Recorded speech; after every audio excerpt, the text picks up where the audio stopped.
Përshëndetje shikues të nderuar, mirë se vini në Infod për sot.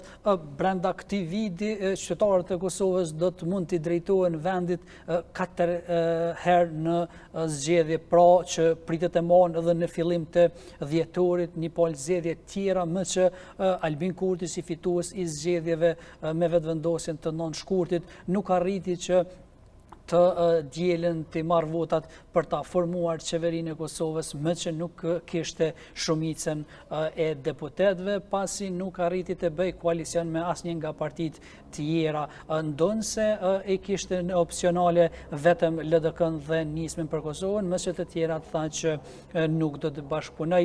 Presidenti i Kosovës megjithatë pritet që ti ftoj liderët e partive politike për një konsult lidhur me vazhdimin tutje të këtij procesi, nëse dikush prej partive politike i ka numrat për ta bërë qeverinë, apo ti shpall zgjedhjet e parakohshme pra në bashkëpunim ose në konsultim me liderët e partive politike. Këtë e ka konfirmuar edhe këshilltari i presidentes Osmani Bekim Kupina. Mirëpo ne do të flasim sot e lidhur me qytetarët e Kosovës, nëse është e tepërt apo jo që ti drejtohen 4 herë kutive të votimit, pra brenda një viti, me që kemi edhe 2 palë, 2 raunde në zgjedhjet lokale, pra raundi i parë dhe balotazhi që zhvillohet me 9 nëntor. Do të flasim sot me zotin Tahir Shabani, mirë po pas pak do të kthehemi në studio për të zhvilluar këtë bisedë, më që së pari si zakonisht do t'i ndjekim lajmet e ditës.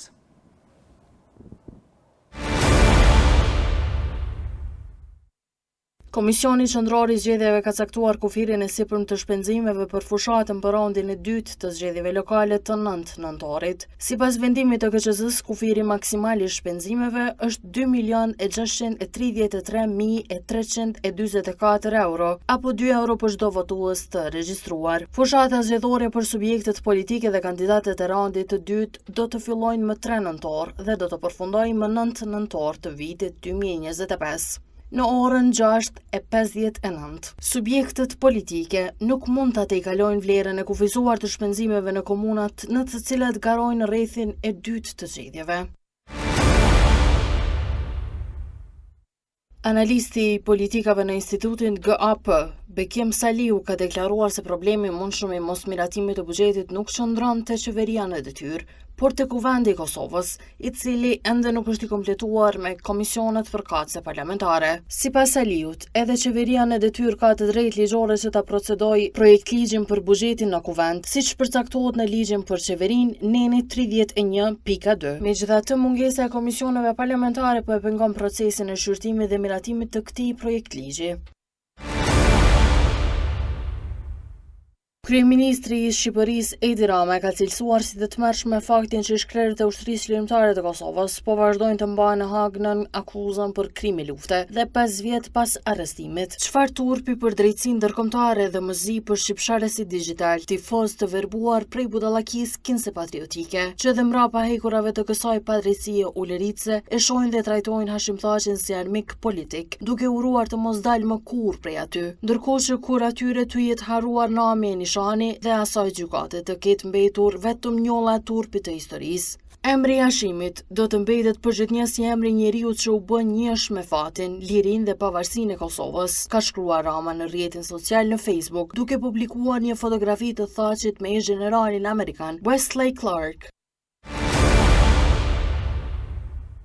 Këshilli Prokurorial i Kosovës ka pezulluar nga puna prokurorin Beq Shala i dyshuar për marrje të rishfetit. Në njoftimin për media bëhet e ditur se KPK ka vendosur unanimisht që të pezulloj përkohësisht nga detyra zyrtare prokurorin Beq Shala deri në një vendim tjetër të Këshillit, përkatësisht deri në përfundimin e procedurës penale që është në zhvillim e sipër. KPK njofton se ky vendim është marrë me qëllim të sigurimit e paanshmërisë, integritetit dhe efikasitetit të procedurës penale hetimore, si dhe për të garantuar zhvillimin e pandikuar të procedurës, si dhe ruajtjen e besimit të publikut në sistemin prokurorial të Republikës së Kosovës.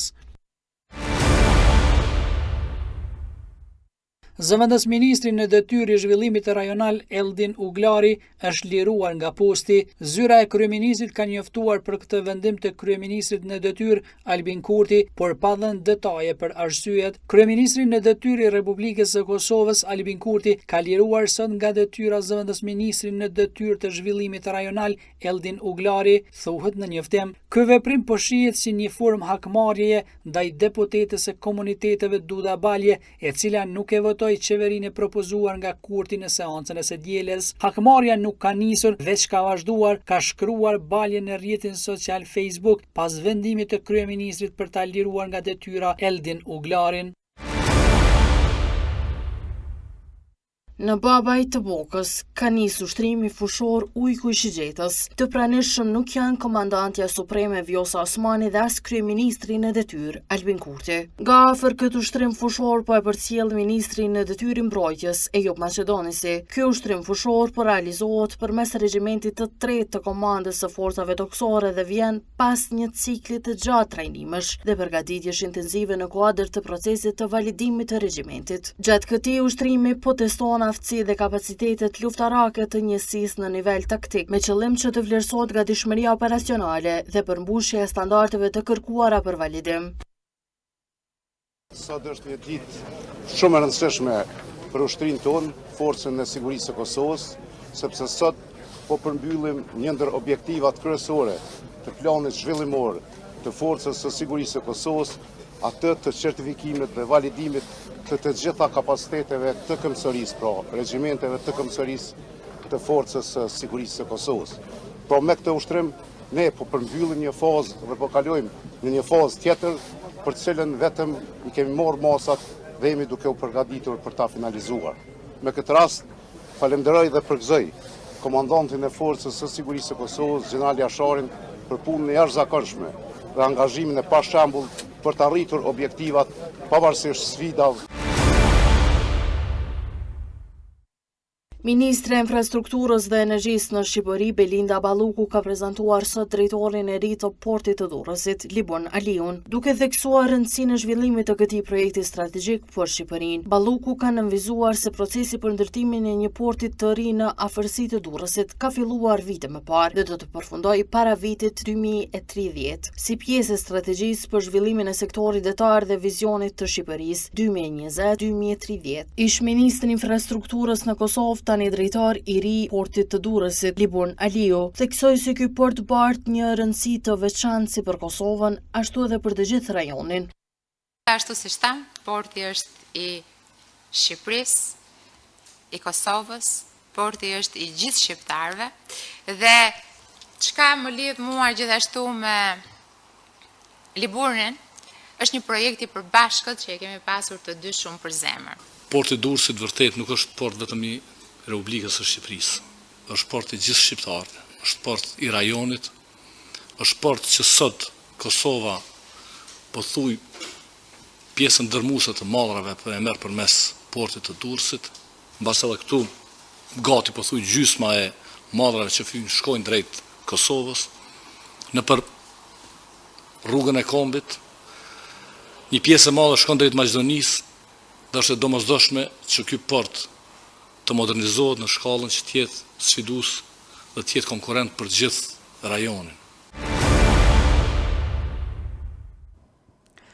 Shikues nderuar, pas këtij bloku të lajmeve të ditës, tani është koha për bisedën në studio me të ftuarin ton për sonte, Taher Shabani, i cili është president i Institutit për Bashkëpunim dhe Zhvillim në Francë, njëri edhe ambasador i paqes, dhe do të diskutojmë për çështjet të zgjedhjeve në Kosovë dhe sepse ka qenë edhe veshgues bashkë me një grup tjetër ndërkombëtar. Zoti Shabani, faleminderit shumë që jeni në infodesë sot. Mirë që gjetëm, kënaqësi të flasëm për tema kur vazhdojmë me kriza institucionale, por këtu debate janë për të reflektuar edhe institucionet, edhe ata që janë përfaqësues të vendit, sidomos legjislatorët. Do të nisim shumë e rëndë e vështirë. Po, do të nisim zoti Shabani këtë bisedë me procesin zgjedhor. E keni përcjell nga afër, si ka qenë ky proces? Po vazhdon Kosova t'i kaloj testet e demokracisë në aspektin e organizimit dhe mbajtjes së zgjedhjeve? Kosova është shembull për rajonin. ne kena lëvizë edhe në Tiranë edhe në Shkup, proceset zgjedhore, në aspektin sekretaria e KQZ-s punojnë me një ritëm të shkëlqyshëm, trajnues i kanë të nivelit, pavarësisht se ka nevojë gjithë një trajnim me shtesë mi kompletu, edhe për atë jem diskutim me stafin e KQZ-s që shikojmë mundësinë e trajnime për trajnerët e KQZ-s që të përgatisëm se ne do bëmë shembull në rajonin. Kështu që ku të këtë zgjedhje, Kosova i ka stafin e gatshëm dhe mund t'ja vazhdojmë edhe kushtive. Po, megjithatë po flitet që tani thujse jo po flitet, por se është thujse e kryer që Kosova do t'i mbajë edhe një palë zgjedhje nacionale në dhjetor, më që të dielën zoti Kurti nuk arriti t'i bëjë numrat për ta formuar qeverinë Kurti 3. Besoni ose a ka Kosova luksin që të mbajë 4 palë zgjedhje në brenda një viti, duke marrë parasysh edhe harxhimet e mëdha financiare, por edhe qytetarët, domethënë edhe bllokadat që janë shkaktuar gjatë këtyre muajve, gjatë këtij viti thojse komplet ka shku si i bllokuar? Në cilësinë e vëzhguesit nga instituti, kem pas çelësikum gjatë vëzhguesit të territorin e Kosovës. Me presidenten e parlamentit të Zhenevës, Ana Rok, përshëndesëm nga kuvendi Zhenevës dhe ish presidenti, kanë qenë vëzhgues nikosisht dhe kanë bërë vizita në zonat ndryshme gjeografike të Kosovës, po pa harru edhe pjesën e verit të Mitrovicës. Ne kena lëvizë, është të vërtet që kena lëvizë, kena po një proces ka qenë shumë parimor dhe demokratik, pastaj vështërsitë e numërimit të vota për asamblesë ka marrë kohë ajo, unë e kuptoj edhe stafin edhe ata të gjithë cilët kanë punu për zgjedhjet komunale, kanë pas vështërsitë e tyre, por është pa kuptim t'i kthejmë përsëri këto opcione, këto deklarata që dalin shumë shpejt do të shkojnë për zgjedhjet parlamentare. Unë shpresoj që konsultimet me presidenten e Kosovës, doktor Vjosa Osmanin, do jenë konstruktive edhe të gjenden kompromise që startoj, nuk e marrë të më mësim për qeveri dhe institucione, po s'pako të gjetë një kompromis dejnë pranvera 2026 të vazhdojmë me një qeveri teknike, se me qeveria ushtrues detyrë më duket i ka humbur edhe efekti edhe negociatat me Bashkimin Evropian kanë fillu po vështirësohen, se niveli i komisarëve Evropian kërkon nivel partneritete. Nuk është çështje Brukseli, Prishtina të negociojmë vetëm çështjet që na kanë ndodhur, si po negociojmë me kushit ton, me Serbinë, por janë çështjet e disiplinave tjera mund të jenë ushtarake, akademike, shëndetësore, infrastruktura, kulturë, mesarojmë se po përgatiten dhe lojrat mesdhetare 2030 në Kosovë. A ka mendu Ministria Kulturës e Sportit të infrastrukturat, ju nga kriteret, ata që do vinë, do kërkojnë hapësirë, gjithë hapësira jo në ekonomia e Kosovës, zhvillimi i Kosovës, por sojnë ato avancu, këto do mbanë dhe jem shumë bindur që do mbanë, po kërkojnë stabilitet politik dhe pritës. Si do pritë Kosova lojrat e nivelit mesdhetar, është pak e vështirë, kur kena rritur për herë të parë 2016 ktheu me medaljen e artë nga lojrat olimpike në Rio, ku shumë vende ka kalu një shekull, dhe shumë vende s'kanë marrë medalje të artë, ne ktheu medalje të artë. Gjithë këto vlera do t'i runë Kosova, edhe ato legislacioni Kosovës, gjithë ata rrituar që kanë kalu, ligjet që kanë kalu, kanë qenë të përshtatshëm në përputhje me Komunitetin Evropian. Por sot, pse nuk vazhdojnë? Ku janë komision parlamentare? Ku është për buxhet e financa, ku mungon buxheti për institucionet publike? Kjo është për të reflektuar, besoj se qeveria Kurti të reflektoj shumë shpejt. Është më mirë të reflektojnë për vendin se të marrën pjesë në samitet të paqes. A mendoni që pikërisht të përmendë këta i sot ka udhëtuar atje kur nuk arriti t'i bëjë numra ta bëjë qeverinë Kurti 3, më që edhe nuk kemi buxhet dhe në fund të vitit Kosova rrezikon të shumë mira punëtor të mbesin pa paga, me që nuk ka ende të miratum buxheti për vitin 2026. Mendoni që nuk po reflektojnë dhe nuk janë të gatshëm të themi thojza kështu të sakrifikojnë për vendin dhe jo të mendojnë vetëm për partitë politike të tyre që i drejtojnë? Pavarësisht agjendave diplomatike të qeverisë Kosovës, këto mund delegohen. Nuk është obligative vetëm të kryeministri apo ministria e jashtme ushtrues detyra apo një tjetër. Mund të jetë një delegacion mund të jetë një delegacion nga institucionet e Kosovës që mund të marrë pjesë në këto samite ndërkombëtare. Duhet me dhonë prioritet edhe politikës jashtme të shtetit. Për këte kemë përfaqësi diplomatike, do të reflektojnë ambasadorët dhe të vazhdojnë punën e tyre në shërbim të Kosovës.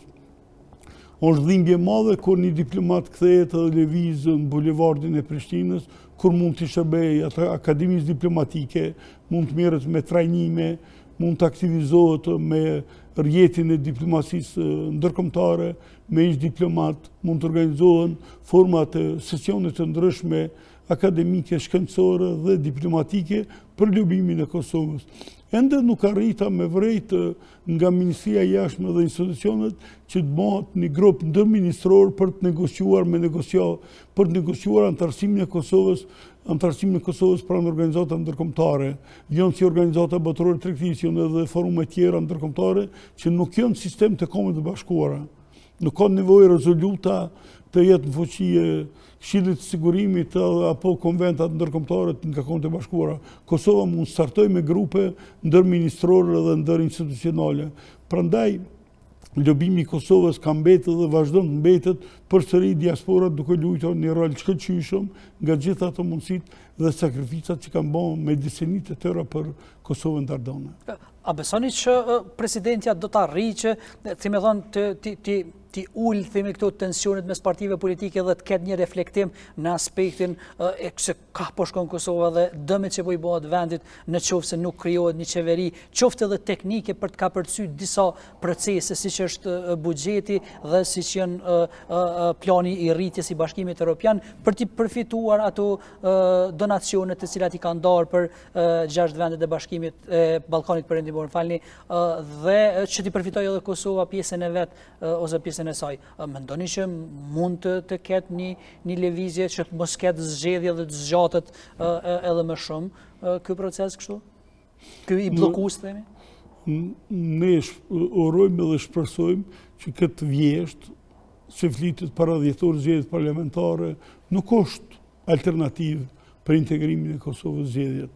Po alternativa kryesore të implementohet programi deri tani edhe të respektohet vullneti i shqiptarëve dhe qytetarëve të Kosovës, ata që kanë votuar, të merr funksionalizimin të ansamblet e kuvendeve të komunave, të marrin mandatin e tyre dhe të fillojë lëvizja me të vërtetë e pushtetit lokal.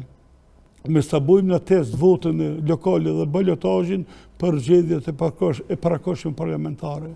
Kjo është e pakuptim në diplomacinë parlamentare nëse ne vazhdimisht me zgjedhje parakohshme. U munduam ta respektojmë kalendarin zgjedhor.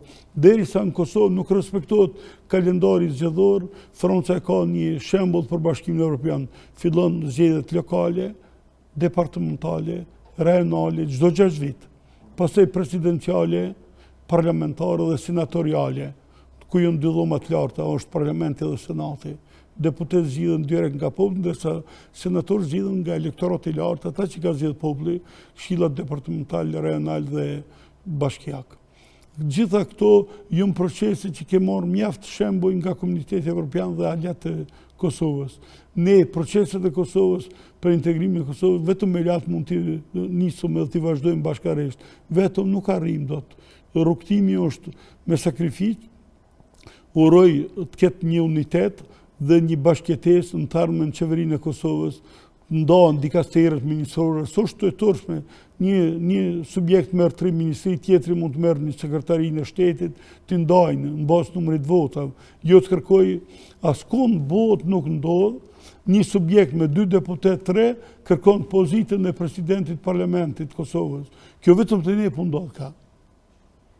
Megjithatë është, si me thonë, ka qenë nështë Chelsea për ta bërë një qeveri, dhe ka qenë veç ky post, nuk ka qenë edhe postet ekzekutive.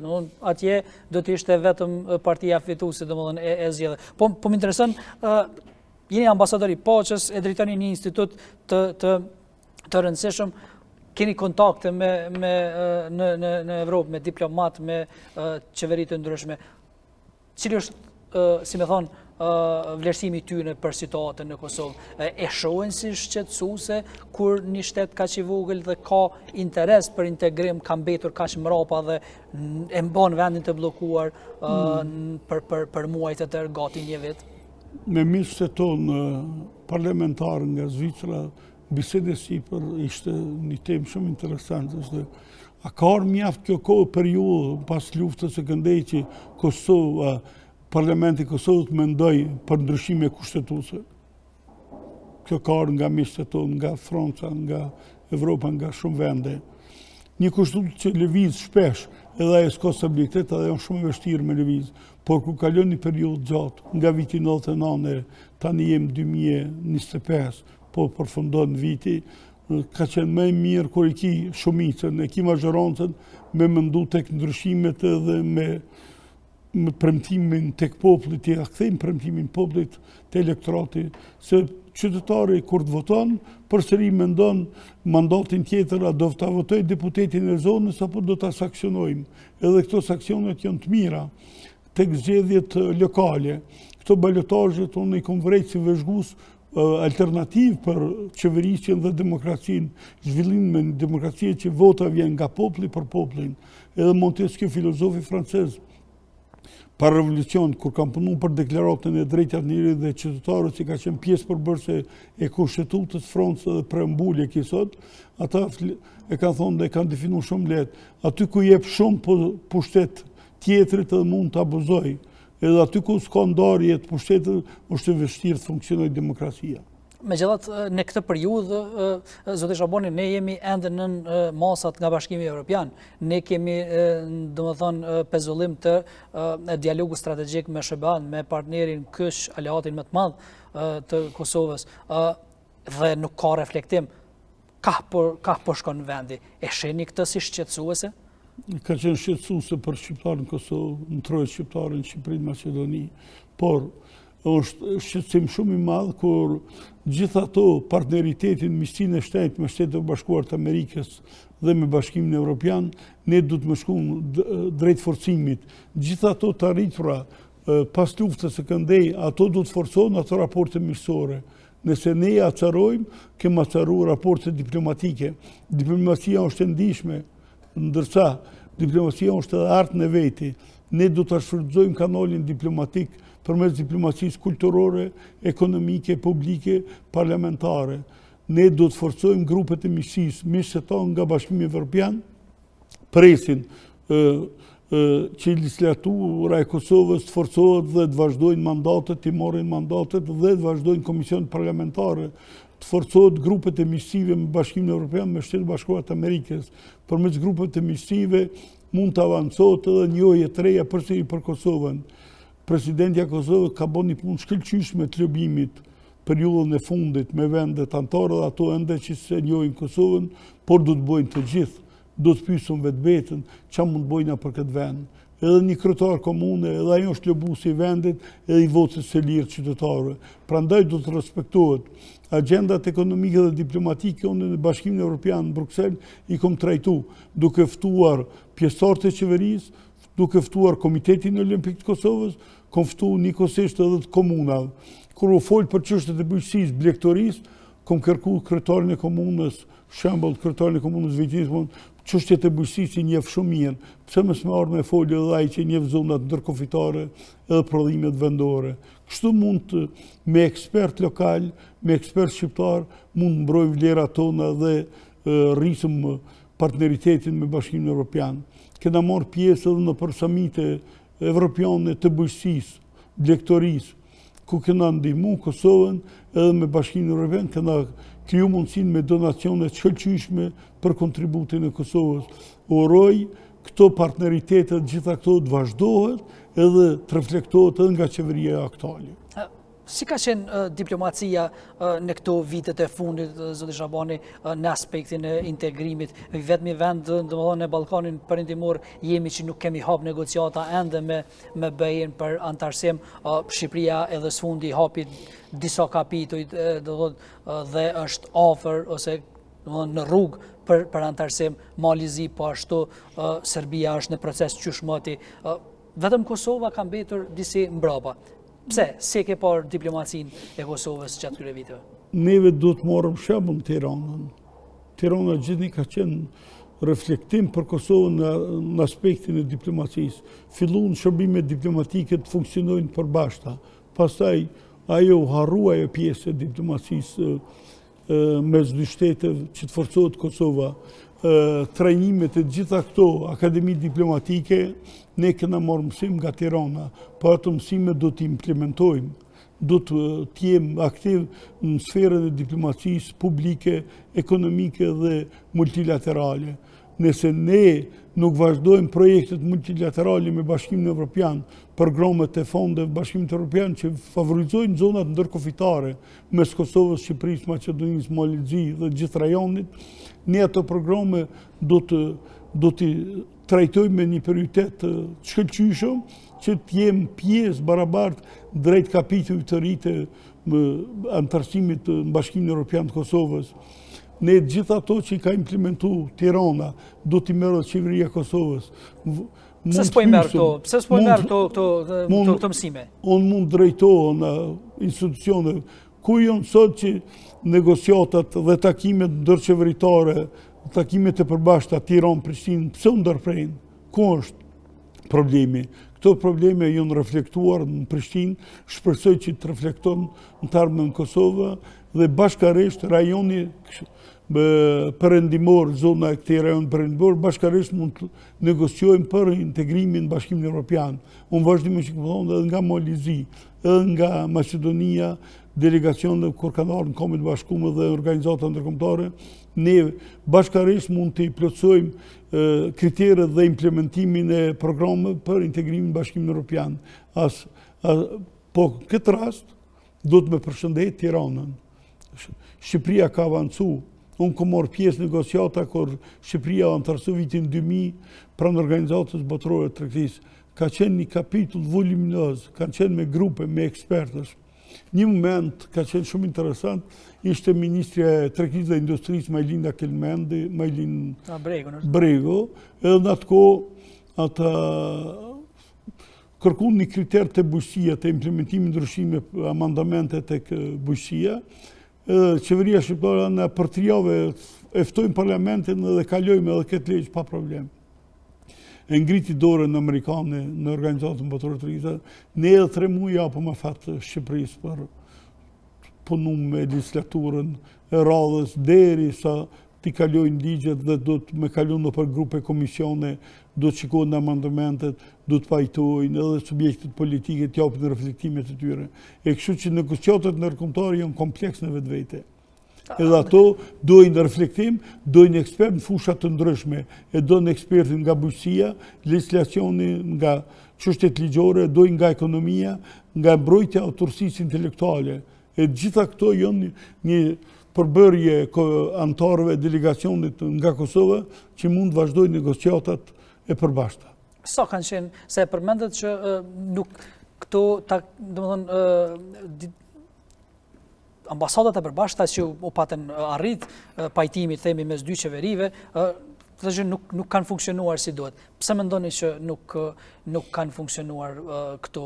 Është pyetje, themi, xhelozia apo inatët, sepse kemi parë edhe një përplasje kështu të vazhdueshme të kryeministrit Kurti me kryeministrin Rama, domethënë, edhe në distancë, edhe kur janë takime, e ka shkaktuar kjo probleme edhe Kosovës në aspektin e integrimit? Nëse flasëm për diplomacinë, unë spronsohna për individ, e kom natyrën e tillë. Nëse flasëm për diplomacinë, diplomaci shkojnë gjysma stafit, përfaqësisht shkojnë staf politik. Përballë kësaj kemi edhe gjysmën e stafit diplomatik, cilët janë të karrierës. Po pse ne të influencojmë edhe stafin e karrierës? Ata që janë të karrierës duhet shumë vite për me arrit statusin e ambasadorit. do të mbi 10 vite shërbimi diplomatik. Edhe ata që kanë shërby në diplomacinë e Kosovës, do t'i mbajmë, strukturat e ministrisë jashtme dhe shërbimin e jashtëm të shtetit. Diplomatë e Kosovës dhe shqiptarët gjithë ata nuk do t'a kuptojnë gabimisht se i kërkojnë më kthejmë mas 4 vite në Prishtinë. Mund të kthehet ministrit jashtme, i caktohet një drejtori për shërbime konsullore, nuk mund të jetë ambasador të jetën në karrierën e tij. Ai ka të mbetet titulli ambasador, po shërbimi mund ta bën ndoshta edhe për shërbimis civil të Kosovës. Ne do të më reflektu pozitivisht. Prandaj, duke mëruar staf të ri politik, qeverit kur të vinë dhe ndërrohet qeveria, është një numër i caktuar, po nuk mund të ndryshohet struktura një mision diplomatik me arritje një qeverie në pushtet. Kjo du të reflektohet shumë që të bëhen strukturat e karrierës diplomatike, cilët kanë një përvojë të shkëlqyeshme që mund të negociojnë për çështjet bilaterale, multilaterale dhe negociatat ndërkombëtare për vendin tonë. Apo shkatron, nëse mund ta çojmë këtë term politik apo themin përgjithësi jo individë, domthonë sistemin ose të ambasadorëve domthonë diplomatik. Duke qenë këto inatët jënë të ti, po e shkarkoj si dvijone i qojtë të mitë, me që po ligji e mundëson këtë ambasadorët politik 50% që është. Mendoni që edhe kjo është hakmori, edhe nëse është një ambasador i mirë, i suksesshëm, me këto inatët si ne shqiptarë që i kemi, po e dëmtojmë? Si rregull protokollar, ne nuk mund të dërgojmë një ambasador të pushojmë tjetrin. Ne du të përgatisim 3 muaj paraprakisht do të përgatitet, dërgohet i ngarkuar me punë që do merr pozitën nga janari 2026, dërgohet në Bruksel, ta ndihmojnë dosje, ta ndihmojnë procedura në protokoll, edhe para se të kthehet diplomati nga i ngarkuar me punë në Bruksel, cilësinë e ambasadorit, do të jetë gjithë arkivi me një transparent përballë homologu ti i cili do të vazhdoj misionin diplomatik. Edhe kjo një kulturë akademike, diplomatike, do të reflektim edhe nga Ministria e Jashtme shumë. Po, të flasim pak edhe për punën e juaj, zoti Shabani, cili është bashkëpunimi, domethënë akademik dhe universitar mes këto 3 shtetet këtu ku shqiptarët janë në qendër, Shqipëria, Kosova dhe Maqedonia? Unë mund të marr një nga veprimet e diplomacisë kulturore, po zgjerojmë rrjetin e trekonshit akademik nga Kosova, Shqipëria, Maqedonia.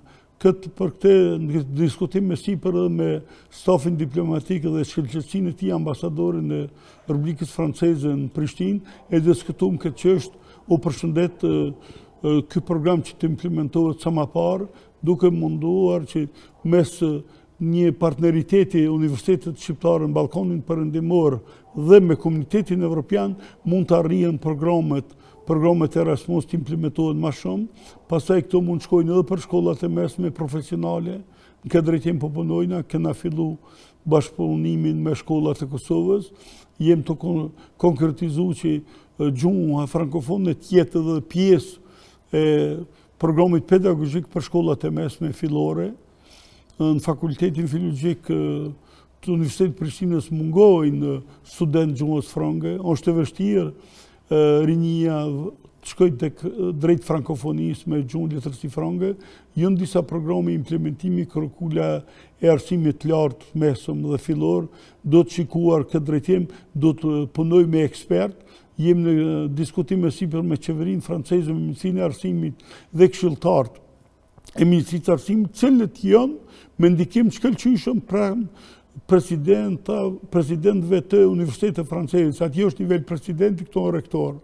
Edhe këte po mundohena që një delegacion nga Ministria e Arsimit franceze dhe rektorata franceze të bëjmë një vizitë në Tiranë, Prishtinë dhe Shkup. E ta forcojmë këtë rolin e diplomacisë parlamentare dhe në veçanti akademike për shkëmbim përvojash dhe konferenca shkencore. Dhe nëse kemi një doktor shkenca ashtu përfundu në Prishtinë, pse ai në kodër këtij bashkëpunimi me zvime një qendër shkencore në Alpet e Francës, ku janë fizikantë vinë nga 6 muaj qëndrojnë.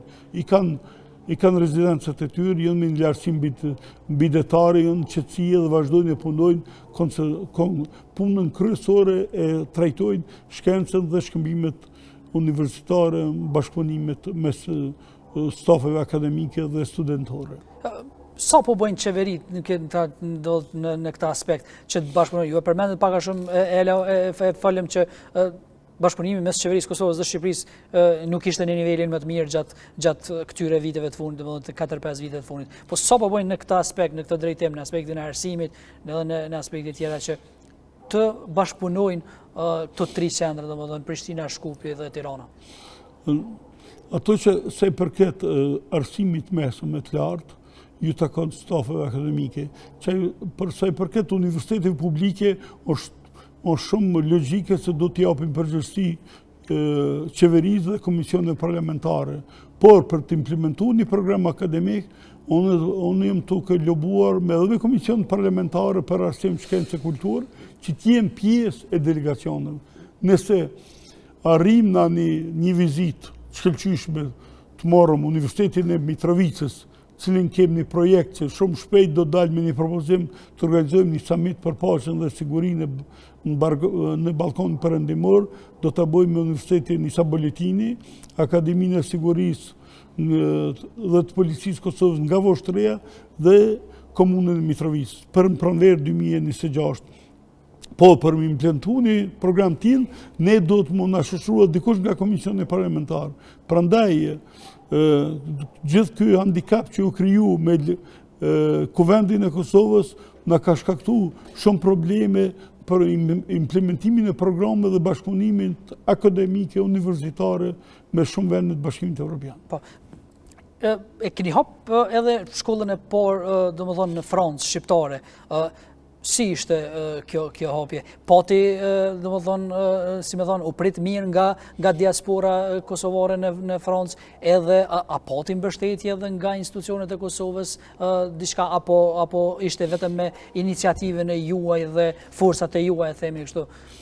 Ne kem kërkuar ndihmë nga Tirana dhe Prishtina, ka qenë e vështirë të komunikojmë edhe me shërbimin diplomatik. E kem ftu, s'kam pas mundësi me qenë prezent, duke arsyetuar distanca e lartë gjeografike ku ishte ngjarja.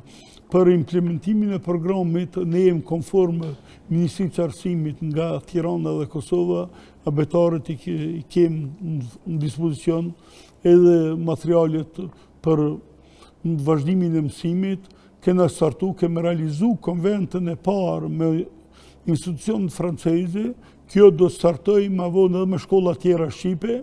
Fillimisht ka pas shumë vështirësi programi dhe lëvizja për të fillu shkollën shqipe ka qenë shumë vështirë, por tani jem shumë të lumtur që po vazhdon një herë në javë të janë të angazhuar fëmija shqiptar, ka kalu klasa mbi 30 nxënës. Edhe du të përshëndet edhe profesoreshën, edhe profesoreshën e cila po bën një punë shkëlqyeshme me fëmijët, me një program kur mund ta marr vetëm një shembull. Një nga familjarët thotë na jena me arsim, po e shohëm vajzën tonë se komunikon më mirë drejt shkrimin, artikulon bisedat, di mi dallu zanorët, bashkëngëllorët.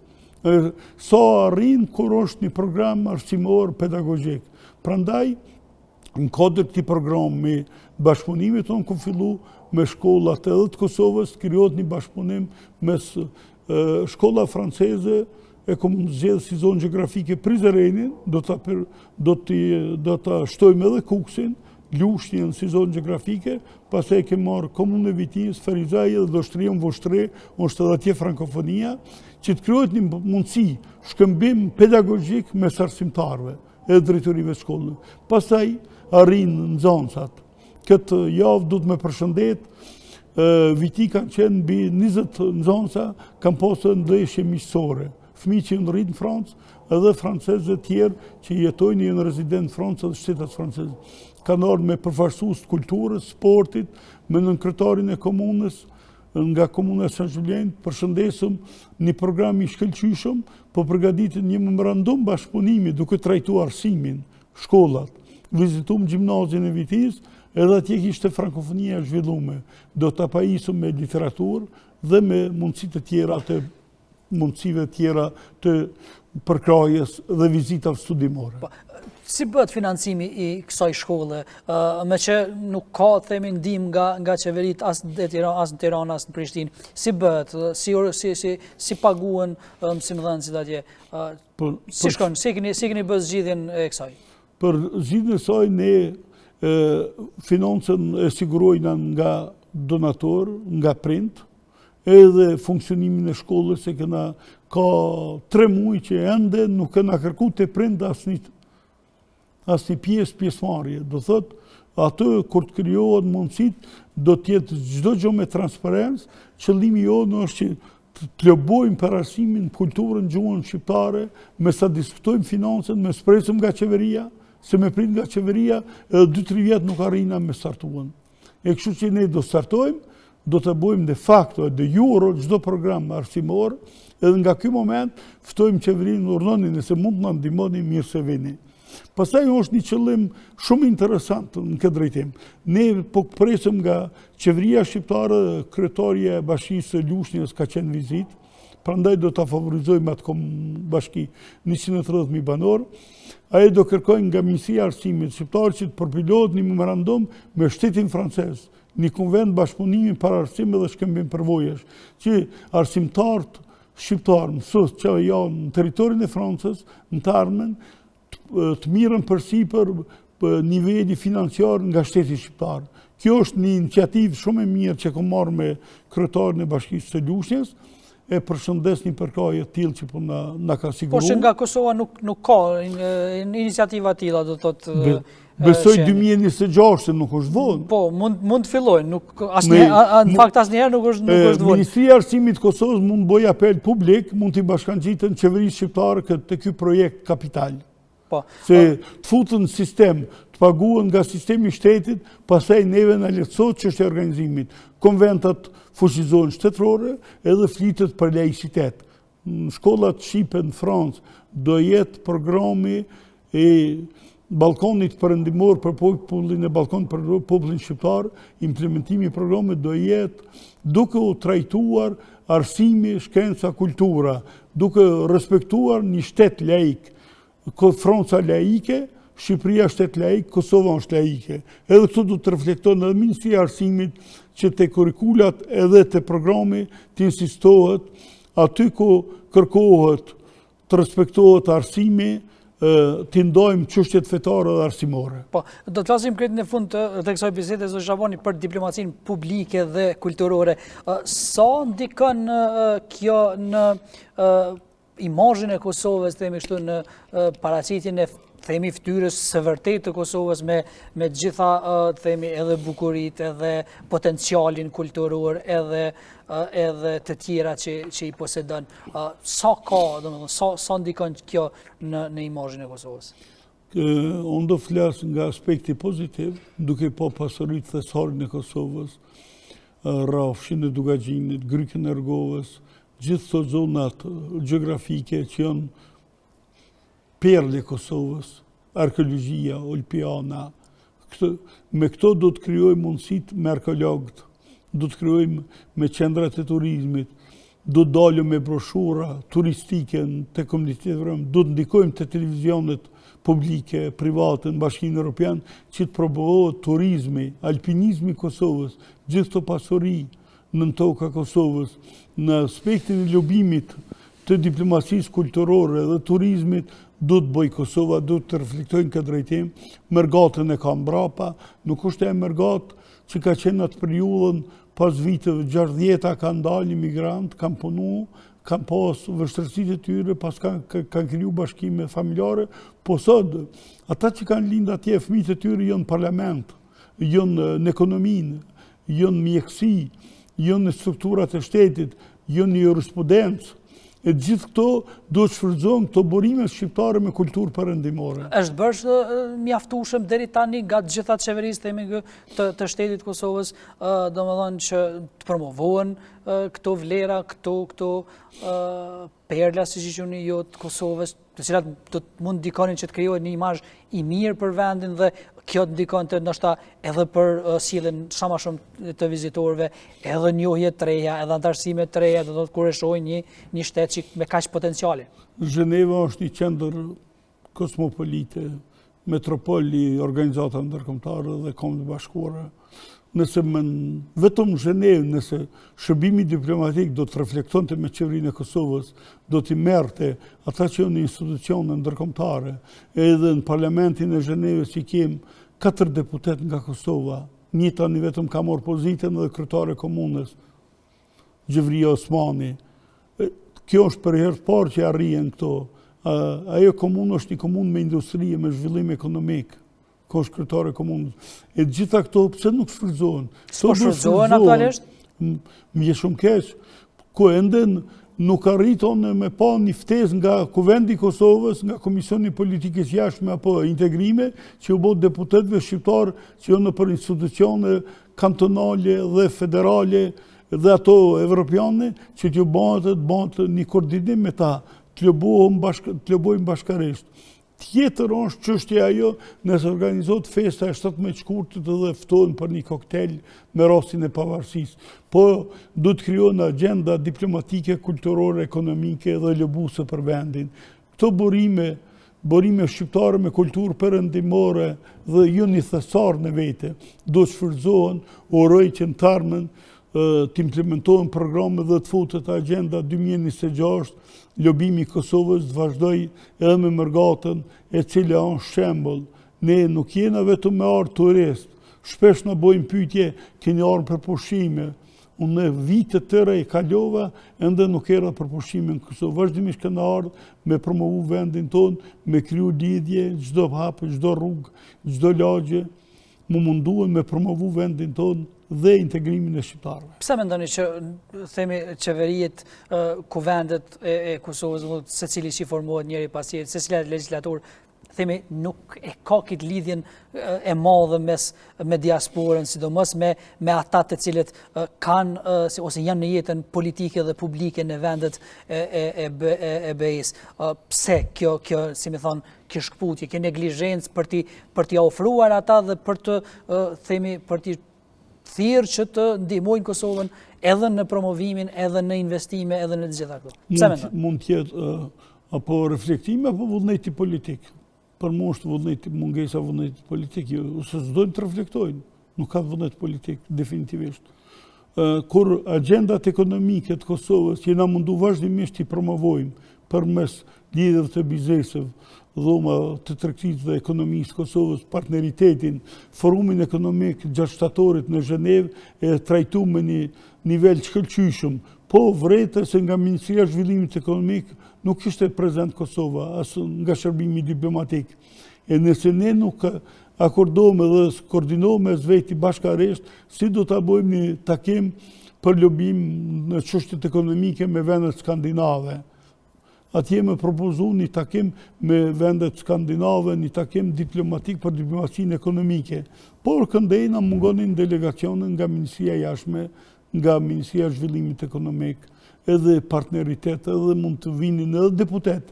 Kur vendet tjera dërgojnë parlamentar, dërgojnë guvernator, dërgojnë ekonomist, nisin profesor, regjistrohen paraprakisht, mund të merr ministri fjalën, se është një forum ekonomik, nuk ka bariera ndërkombëtare.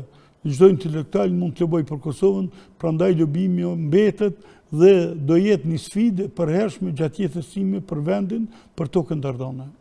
Zotë Shaboni, unë të falenderoj shumë që ishe sonte në Info2, nëse nuk keni diçka për të shtuar në fund për përmendur, nëse ende nuk e keni theksuar gjatë kësaj interviste.